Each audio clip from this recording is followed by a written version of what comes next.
I once lived a normal life. I was a groundskeeper at a local cemetery. It wasn't the best job, but hey, it paid the bills.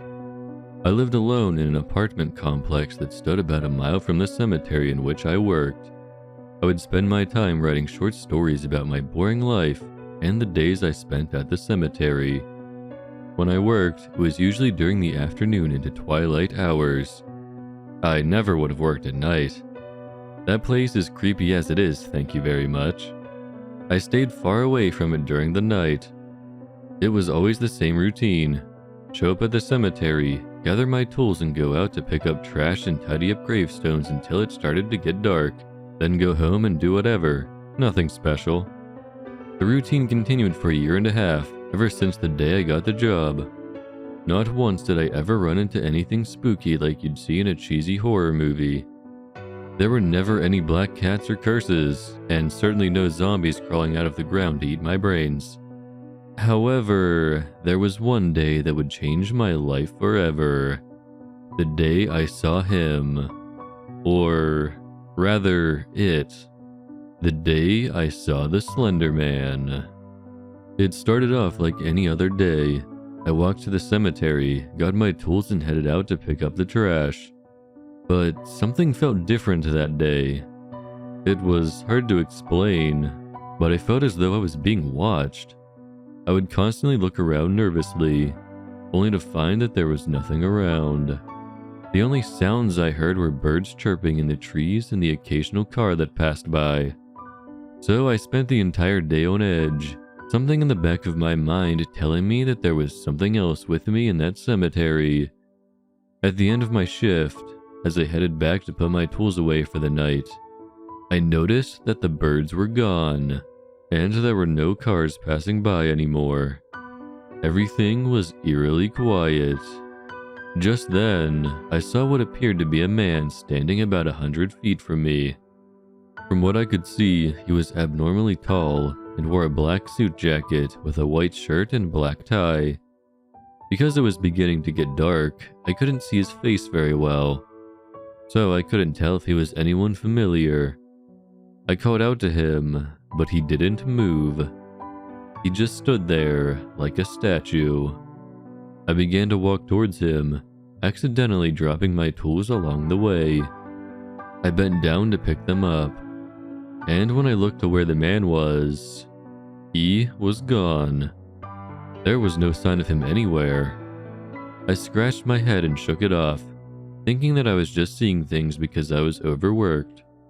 I put my tools away and headed home, but I walked a little quicker than usual. I was still a little nervous and questions filled my head. Who was that man? Why did he just stand there? How did he disappear so quickly? Was he real or just a figment of my imagination? That night, I barely slept at all. It was my thoughts that caused my insomnia. The next day at the cemetery, I was even more tense. I felt like if a leaf were to fall on my head, I'd scream in terror. Unfortunately for me, the more tense I got, the more distracted I got from my work. Soon enough, my boss Jeff came out to talk to me. Jeff was a good guy. He and my father went way back, and he was the one who gave me the job as groundskeeper in the first place. He and I were also good friends, and he knew that I wasn't acting myself that day. "Steven, what's the matter?" he asked me. "You seem a little off today. Is something wrong?"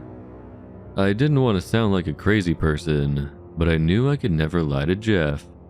So I told him the truth. "I saw something yesterday, Jeff. There was a man in a suit that was just standing in the cemetery. He didn't do anything, and then he just disappeared out of nowhere. It kind of freaked me out." Jeff looked at me like I was crazy. "Wait, what did you say this man looked like?" I was surprised that he actually somewhat believed my story. "He was really tall with a nice suit on. It was too dark, so I couldn't see his face." Jeff rubbed his head and sighed. "I don't believe it." I rolled my eyes, thinking that he was talking about my story. But then he continued, "I didn't think the legends were true. But what you've explained to me, Steven, verifies that maybe the Slender Man does exist. Now I was the one that was confused. Slender Man? What's a Slender Man? I'm not the one you should be asking these questions, Steve. I only know a little bit about him. But I have a friend, James. He knows everything there is to know about the Slender Man. He took out a piece of paper and a pencil and scribbled something down. Handing it to me, he said, "This is where he lives. I'll give him a call and tell him what you saw and that you're coming to learn more about Slender Man. Any questions you may have, he'll answer them." I still thought the idea was a little crazy, but I wanted to know exactly what the Slender Man was.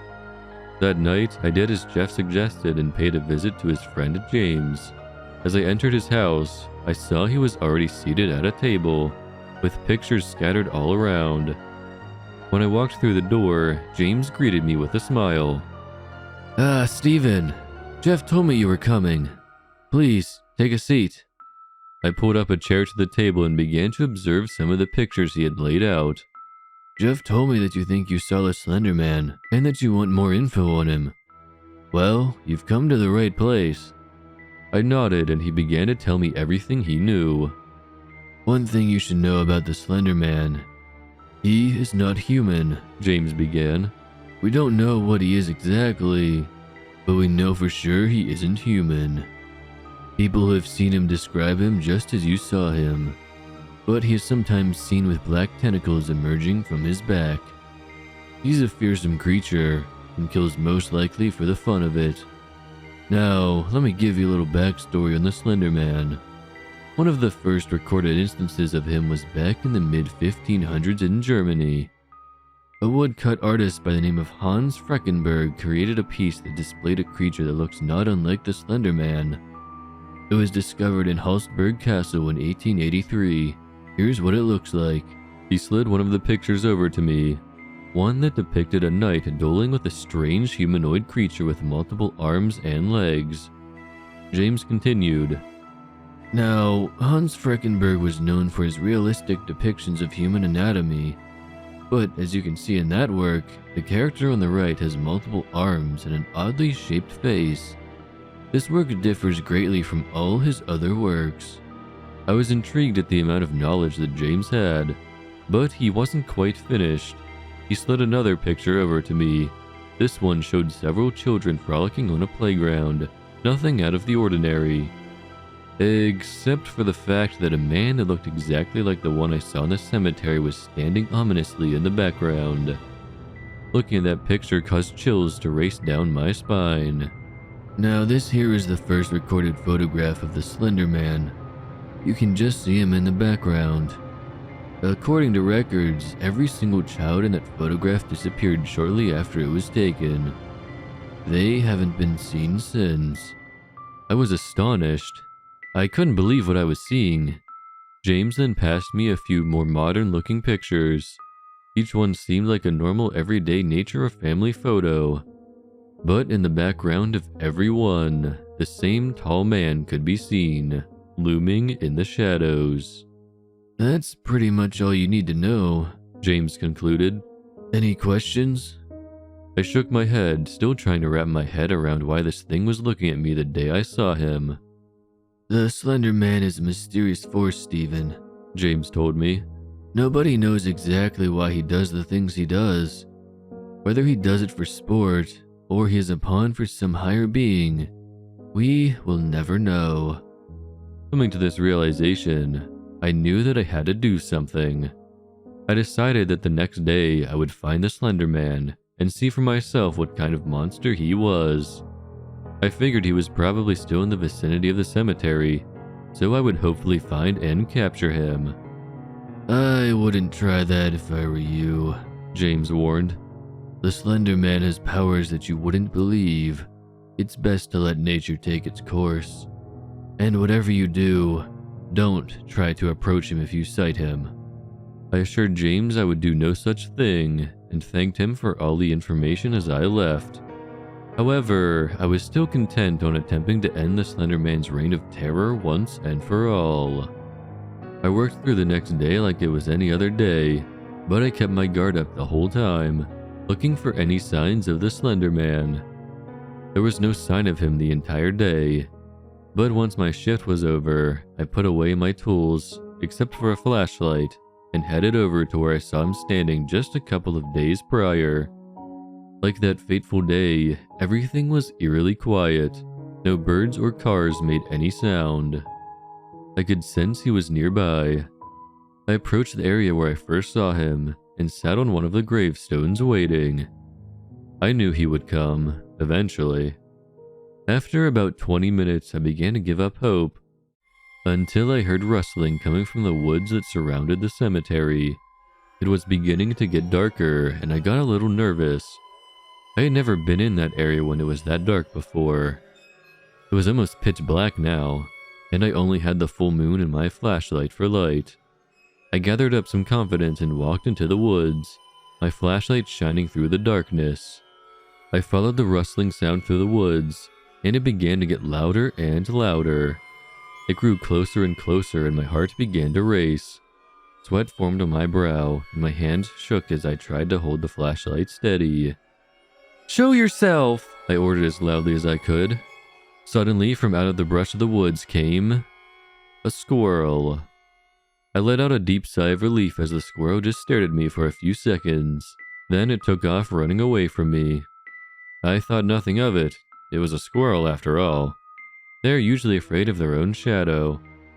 I turned around, and it felt like I walked into a brick wall. I fell hard to the ground and dropped my flashlight. I couldn't see much, but I could see the outline of a figure, illuminated by the full moon. I stumbled around like a madman, grabbing for the flashlight. I found it and shined it at the figure. I stared at its legs and moved the light up its body. When I hit its torso, I saw that it was wearing a suit and tie. I swear I felt my heart stop for a moment. I shined the light up at its face and gasped in horror at what I saw. This creature had no face. It looked like an empty canvas. No hair, no face, no nothing. Just a pale white head looking down at me, as if it knew I was there. He must have been at least 9 or 10 feet tall. I stumbled to my feet and I felt 2 hands grasp my neck. I began to panic as my heart raced faster and faster, my breathing getting heavy. The creature pulled me closer and raised me up so my head was level with his.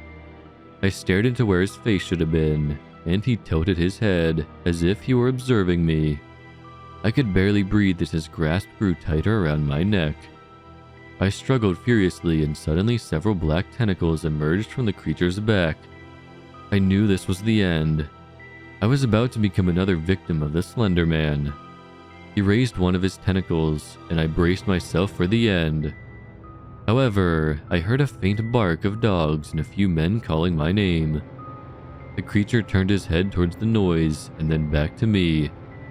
He took the raised tentacle and wrapped it around my forearm. Burning pain shot through my entire arm and I winced in pain. If that thing's hands hadn't been cutting off my air supply, I would have screamed bloody murder.